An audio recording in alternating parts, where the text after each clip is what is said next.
Halos mapatid ang lalamunan ng mga tiga-barangay Suwaon sa Kapalong, Davao del Norte sa kahihingi ng saklolo nitong nakaraang linggo. Wah, kukita!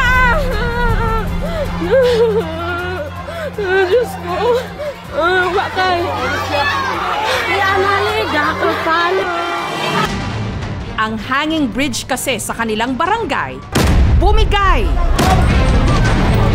Ang tinitignan nilang dahilan, ang pagbigat daw ng tapakang kahoy dahil sa walang tigil na pag-uulan sa bahaging ito ng Mindanao nitong mga nakaraang araw. Dapat ka duma? Oh, nananak na sinilas mo. Hantong pabato ba? Nadiyo. Pagkuroda. Anak na kaya, anak na grado kaya. Ang malala pa rito, naputol ang tinatayang 120 meters na Taguango Hanging Bridge. Habang nasa hanging bridge ang mahigit 40 tao. Ang mga residente, tulong-tulong na isinalba ang ilan sa mga biktima na ang tanging panlaban ng mga oras na yon, pag-iyak.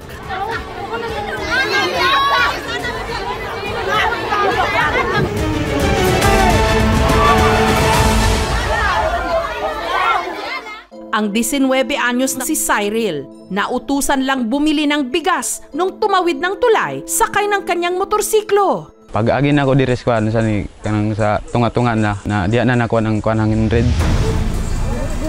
Kay dagan may pagkatumba ng motor sir, bitsura na ano itong mga bugas sir. Kuna lusot na dan akong til sa kuan sa ni cyclone ato. Itong sugat ko na ito na kuan sa cyclone na lusot ba. Pag tindog na nako, nanay dugo ba. Ang motor ni Cyril, suwerteng sumabit sa tulay. Kaya si Cyril kasama ang kanyang mga pinsan, buwis buhay na bumalik sa tulay para kunin ito. Ay! La!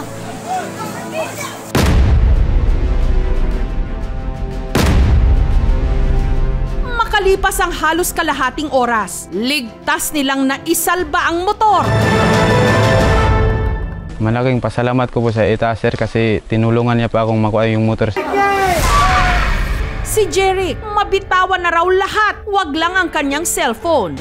Matindi ang hawak niya rito kahit pa nakakapit ang isa niyang kamay sa kable ng bumigay na tulay hanggang sa nakita niya ang pamangkin niyang si Syra na sabay niyang nahulog at parang nalulunod na raw noon. Pinaklikisan ko po yung cellphone ko para lang masagip yung pamangkin ko.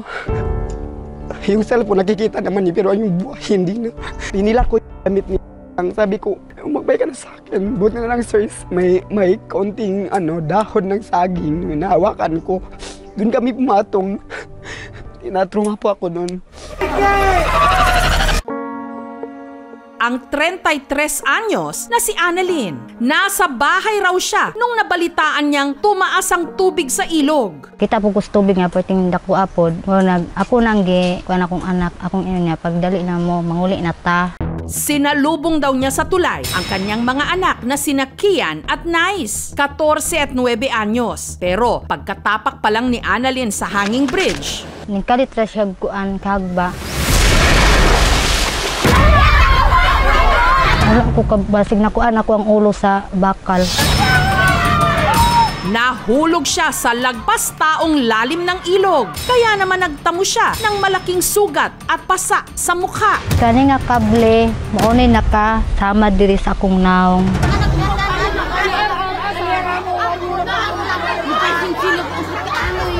Kay gani no. Mabuti na lang at si Nice nasa dulong bahagi na ng tulay nung ito'y napigtal. Na-rescue naman ang kanyang lolo, si Kian. Abi jud na ako sir nga katong panahon na mamatay na jud ko sir. Hasta ang akong anak. 4 na araw makalipas ang aksidente. Ang bumigay na hanging bridge nakalubog pa rin sa gitna ng ilog. Na-excited sila pumatong dyan. Sobrang dami. Yung iba naman sir ay naanod na niyog, nanghahuli ng mga kahoy at saka yung iba nagsilpi-silpi. Yun ang dahilan kaya bumigay yung hanging bridge. Ayon sa tala ng barangay Suwaon, 9 ang sugatan sa nangyari. Mabilis naman pong umaksyon ng LGU. Nagpadala po agad sila ng tulong. Pero may ilan na ang sugat na iniwan ng pagkaputol ng tulay panghabang buhay, gaya ng nangyari sa Tatay Castillo ni Joseph. Pagdunggo nako na may nawag sa ubo sir nga bay papa nimo lumos na atong tabangan.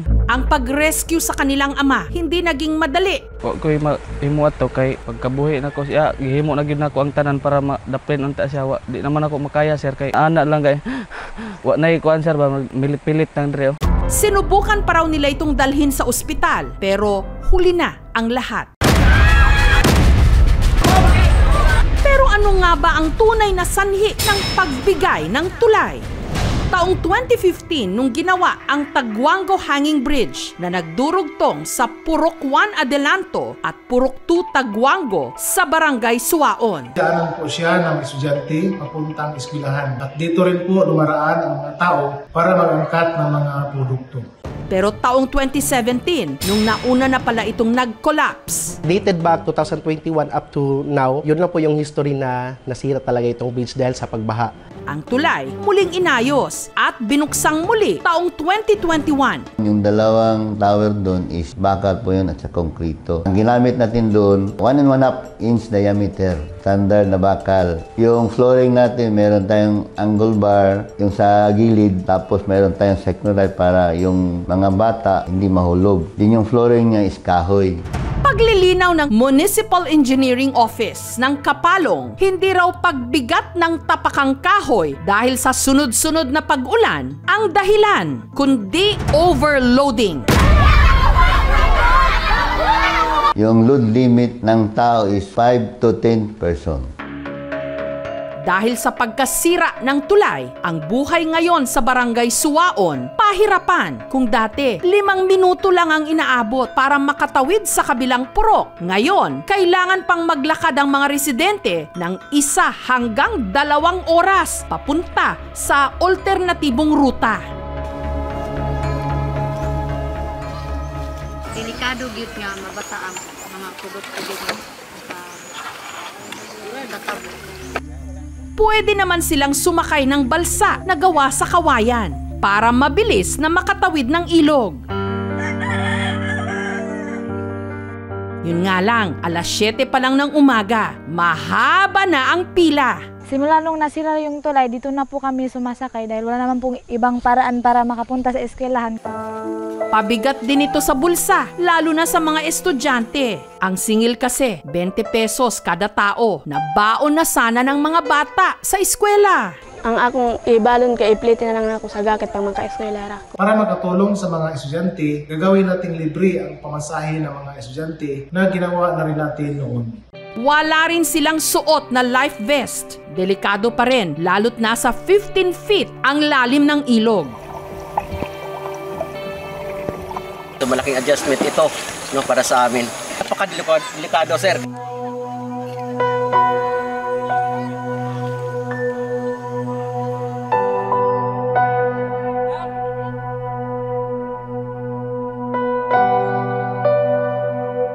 Para makatipid ang ilang mga residente, mano-manong nilalangoy ang ilog, gaya ng lalaking ito na nag-dive kasama pa ang alaga niyang aso.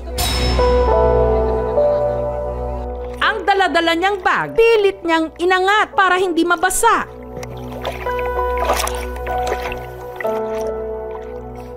Walay pamasahe, sir. Naglangoy ko. Importante po sa amin yung tulay kasi unang-una maray pong estudyante sa amin. At saka yung mga produkto po, wala pong ibang paraan upang makatawid yung mga pangangailangan namin, kundi yung tulay lang po. So gusto po namin humingi ng tulong sa mga nakikinood na nanonood ngayon na kahit konting tulong lang po. Kasi hirap talaga pag walang tulay.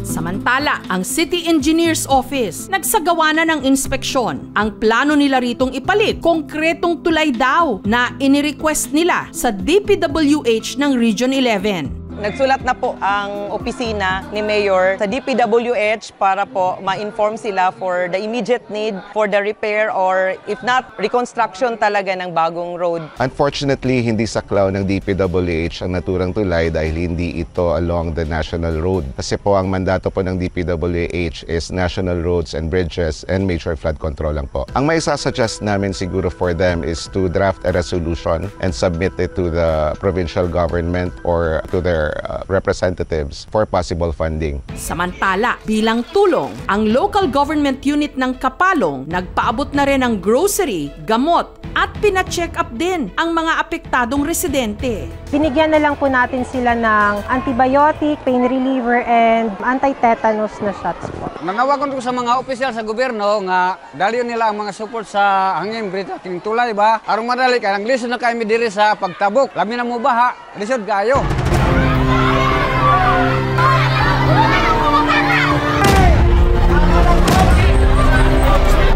Sana ang mga pangako sa kanila ng mas matibay at ligtas na tulay hindi rin maiwang nakabitin.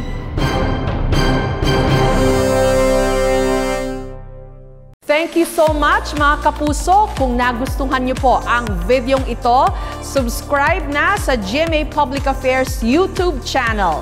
Don't forget to hit the bell button for our latest updates.